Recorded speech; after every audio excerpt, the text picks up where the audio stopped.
Ha? Hindi mo ba ako kilala? Kaya lang nga naman kilala kita, bago pa lang ako dito. Huwag ka kasi parang harang. Bastos ka!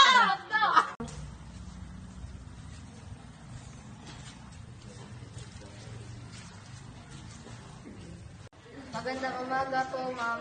Magandang umaga din. So, student, meron kayong bagong kaklase ngayon. Iha, magpakilala ka na. Magandang araw sa lahat. Ako po si Rhea Lenny Siliore, 15 years old. Sana po ay magkaroon ng kaibigan dito. Salamat.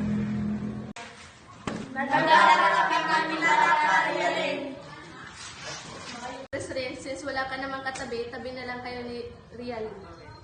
Pero ma'am, No excuses.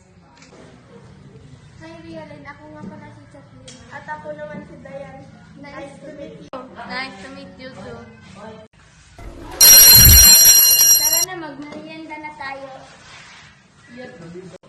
Rialyn, sabay ka na sa amin.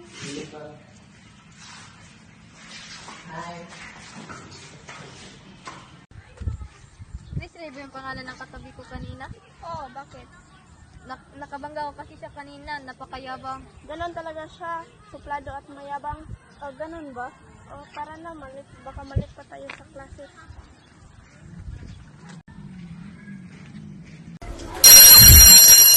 Kain natin ngayong umaga ay pangalan. Chris Ray, may bibigay mo ba ang kahulugan ng pangalan?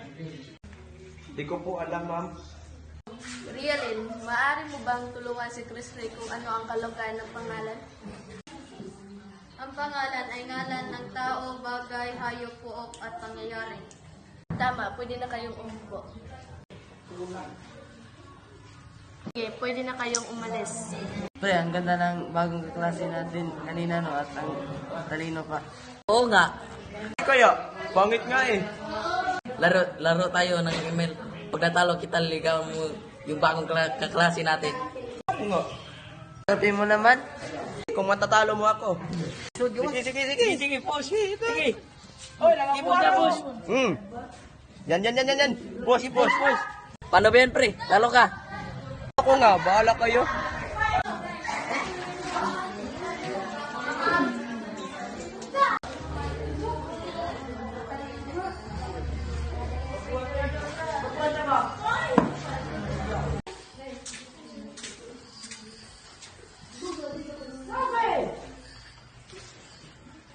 Sino ang naglagay ng basura sa bag ko? Iwan ko sa'yo. Ikaw siguro, no? Bakit? Nakita mo ba?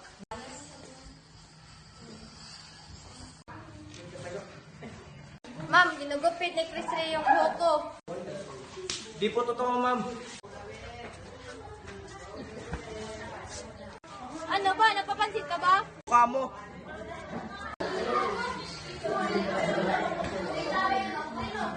Pre, may gusto ka ba kay Relen?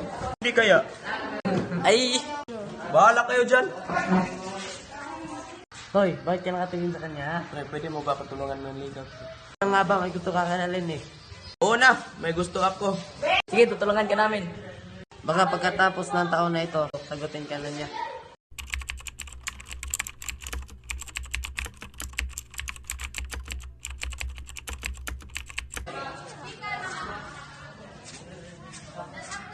Rialyn, tayo na. Bakit ba?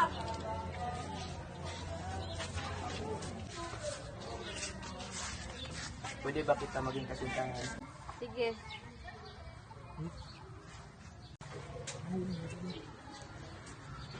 Bubulit